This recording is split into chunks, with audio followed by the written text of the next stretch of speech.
Ça fait bien plaisir de voir autant de monde. Il paraît qu'on est presque 900 ici. Donc c'est évidemment très important qu'on soit aujourd'hui ce nombre-là. Et avec un sujet qui est sans ambiguïté, sans patrie ni frontières, urgence, révolution. Compagnie, Genosen, camaradas, camarades, amis et collègues, ce meeting internationaliste, c'est une initiative importante. Par le nombre que nous sommes aujourd'hui ici, par le thème, la défense d'un monde sans patrie ni frontières, par le caractère, et ça a été dit, internationaliste et unitaire, avec d'autres camarades révolutionnaires qui viennent de traditions différentes, de pays différents, de la gauche communiste notamment. Et nous sommes, au niveau du NPA, très contents d'avoir organisé ce meeting en commun avec les camarades de l'Ota Comunista. Ce n'est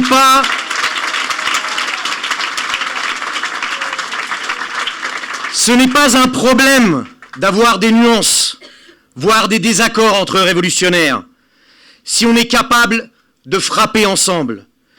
Grâce à l'initiative de l'Ota Comunista, avec sa conférence internationaliste à Milan, ces deux conférences internationalistes à Milan, nous avons pris langue, nous avons pris et fait et cause de faire l'unité de classe, de faire en sorte que justement des initiatives internationalistes voient le jour, que face à la barbarie capitaliste, qui aujourd'hui ne donne pas d'alternative, ces guerres, misères, désastres écologistes, que l'on soit capable de faire front, que l'on soit capable de montrer que notre unité de classe sera plus forte que leur barbarie.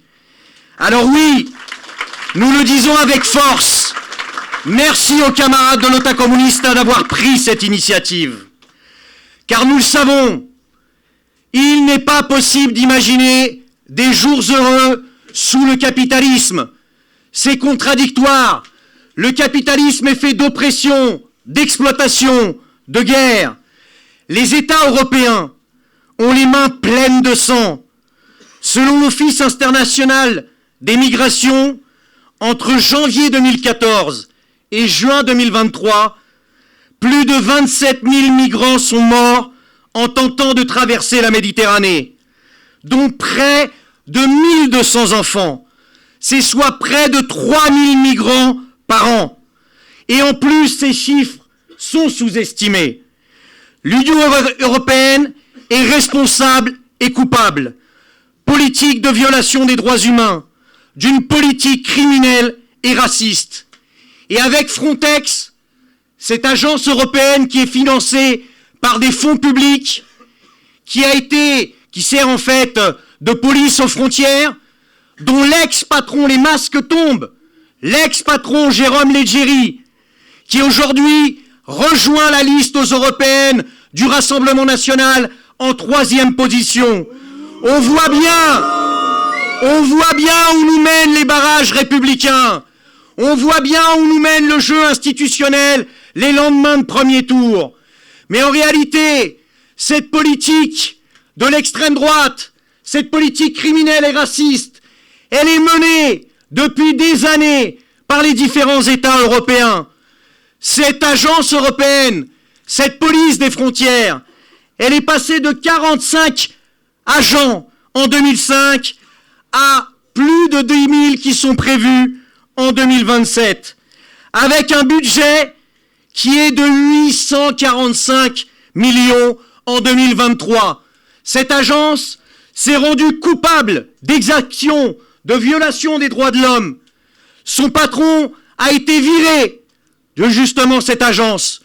On a vu des images dans lesquelles on voit les policiers aux frontières extérieures de l'Europe refouler les migrants, alors que les capitalistes et les bourgeois européens ont une responsabilité essentielle, fondamentale, dans ce qui se passe dans les pays du Sud. Nous ferons front, nous ne lâcherons jamais, nous n'abandonnerons jamais le combat internationaliste, jamais nous n'accepterons jamais nous n'accepterons de défiler derrière leurs hymnes, derrière leurs drapeaux, en réalité derrière leurs patrons.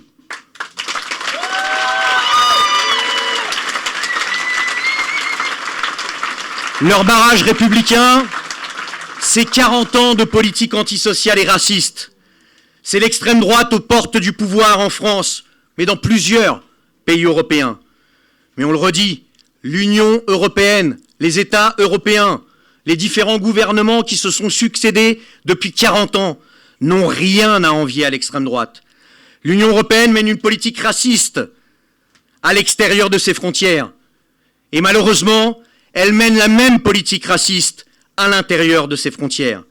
Avec cette logique qui était déjà défendue, et heureusement pour les plus jeunes d'entre vous, un illustre inconnu, membre du Parti socialiste, Michel Rocard, qui déjà en 89 était un champion du 49-3, avec 28 recours au 49-3, mais qui a eu cette phrase qu'on a retenue et qu'on transfère comme ça.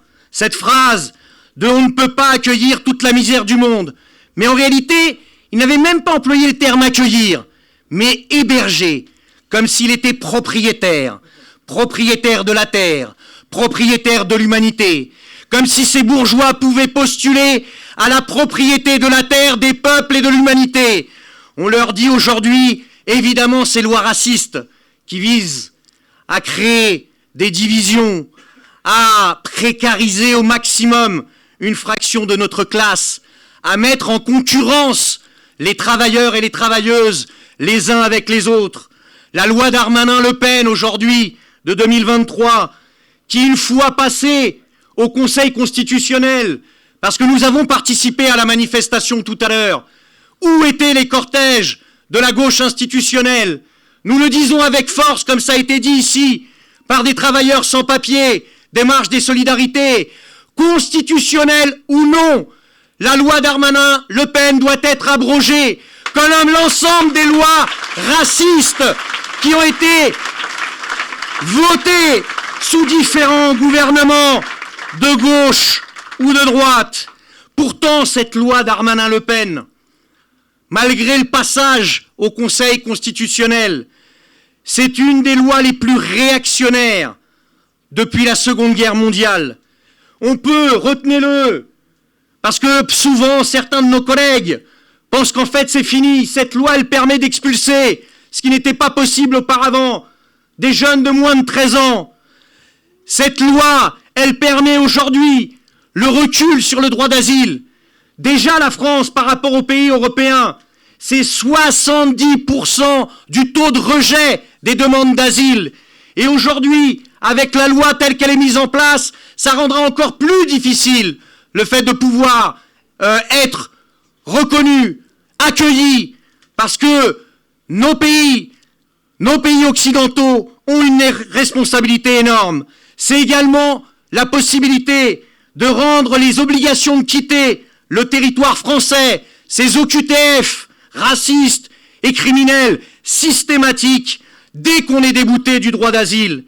Mais surtout, c'est toujours la même rengaine, celle de dire que l'immigration serait un problème, celle de dire qu'aujourd'hui, le capitalisme, aujourd'hui ne serait pas capable, en fait, d'accueillir l'ensemble de la population. Lorsqu'on voit les milliards débordés de partout, les CAC 40 des différents États occidentaux, lorsqu'on voit comment ce système capitaliste, basé sur l'exploitation et l'oppression, est capable de générer, en fait, y compris en période de pandémie, de faire des profits juteux. Alors évidemment qu'on peut accueillir l'ensemble de la misère du monde, mais surtout, on doit l'accueillir. Mais ça veut dire s'attaquer au profit des capitalistes, prendre sur les patrons. Parce qu'en réalité, ce sont les frontières qui sont une arme pour les capitalistes et les patrons. Ce sont les frontières qui sont une arme pour tous les gouvernements qui soutiennent les intérêts de ces capitalistes. Il ne peut pas y avoir d'antiracisme conséquent si tu ne vas pas jusqu'au bout de notre logique. Ça veut dire remettre en cause ces frontières capitalistes. Tu peux pas être un antiraciste conséquent, défendre l'égalité, si tu ne mets pas en cause ces frontières. Et justement pour cette simple raison, la gauche institutionnelle, elle n'est pas capable d'apporter une réponse. Soit parce que contre le racisme, parfois elle y participe, comme Roussel qui nous dit, un dirigeant du Parti communiste français, qui nous dit qu'il faut être plus ferme.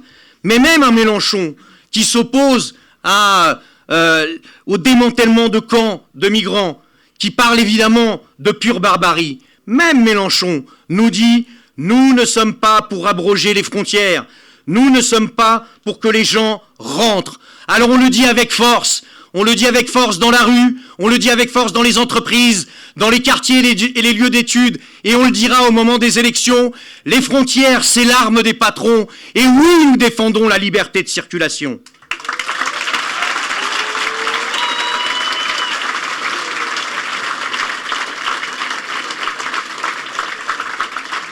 Nous ne pouvons compter que sur nous-mêmes. On nous dit souvent qu'on a la tête dure, et on l'a encore vu cette semaine. Oui, nous ne pouvons compter que sur nous-mêmes. De 2007 à 2010, c'est grâce aux vagues de grève en France, de travailleurs et de travailleuses sans papier, jusqu'à 7000 grévistes en 2010, fin 2010, qui ont permis d'arracher avec les dents les régularisations. C'est aujourd'hui le fait de s'auto-organiser dans le cadre des marches des solidarités. C'est les grévistes de Chronopost, c'est les mineurs isolés qui défendent le fait d'être relogés. Oui, il faut qu'on ait une unité de classe. Oui, il faut qu'on prenne à bras le corps cette question et qu'on en fasse, contrairement à ce que on entend majoritairement sur l'ensemble des chaînes médiatiques, sur l'ensemble des organisations, y compris du mouvement ouvrier, assumer avec force notre internationalisme. Alors, cela veut dire qu'on prenne toutes les initiatives possibles, telles qu'on le fait aujourd'hui avec des camarades de traditions différentes. Mais ça voudra dire aussi demain, par exemple, avec les camarades avec lesquels nous ne serons pas peut-être aux élections ensemble, mais rien n'empêcherait qu'avec nos camarades du Parti des travailleurs qui se présentent aux élections, avec nos camarades de lutte ouvrière, de mettre, même en période électorale, en fait, des meetings communs sur la question de la liberté de circulation, sur la question de la régularisation de tous les sans-papiers, sur l'opposition drastique au nationalisme et sur le fait de refuser de courir derrière notre propre impérialisme. Ces propositions, elles peuvent et elles seront faites par notre organisation parce que l'unité des révolutionnaires, la bagarre et faire front face aux politiques qui sont aujourd'hui mises en place, elle reste centrale. Alors, j'ai déjà été un peu trop long. Face à cette barbarie capitaliste qui regorge de partout, on est très nombreux et nombreuses ici. Mais vous comprenez bien que les bourgeois, les capitalistes, tous ceux et toutes celles qui en réalité ont bien conscience de leurs intérêts, tous ceux et toutes celles qui sont une minorité, les 5 milliardaires plus riches en 2020, de 2020 à aujourd'hui, ils ont doublé leur richesse, d'après un rapport de l'Oxfam. Comment on fait pour leur arracher ça? Avec un bulletin dans l'urne? Avec une pétition? Évidemment qu'il y aura besoin d'une mise en mouvement, de grève, de manifestation, de blocage de l'économie. C'est possible de le faire. Mais il y a besoin d'organisation politique dont c'est l'objectif, la stratégie. Il y a besoin, non par fétichisme, mais parce que lorsque tu interviens dans l'entreprise, dans la classe ouvrière, évidemment, tu as la force et la capacité de pouvoir tout bloquer, tout changer. Pour cela, il y a besoin de militantes et de militants. Pour cela, il y a besoin de sortir de l'illusion qui serait celle de penser qu'il pourrait y avoir une herbe plus verte ailleurs. Barbarie capitaliste ou une société libérée de l'exploitation et des oppressions, c'est-à-dire le communisme, c'est ça l'alternative. Et il y a urgence. Il y a urgence de le mener, et on souhaitait que très vite, on mette au centre le fait que pour nous, cette bagarre contre le capitalisme ne se fait pas en se refermant dans nos frontières, elle se fait en portant le drapeau de la classe ouvrière, de l'internationalisme, le drapeau rouge qui a mené toutes les luttes et toutes les victoires, celle de l'unité de notre classe avec la jeunesse. Ça veut dire, on l'espère, qu'en ressortant d'ici, peut-être qu'on sera bien plus nombreux à livrer ces bagarres, non pas dans les élections, mais à livrer de manière commune pour poser une question, le fait de se dire que c'est ceux et celles qui font tout tourner qui doivent tout décider. Et ceux et celles qui font tout tourner doivent tout décider dans les zones géographiques de nos territoires, mais au niveau international. Alors oui, sans patrie ni frontières, une seule classe ouvrière, urgence, urgence, urgence, révolution.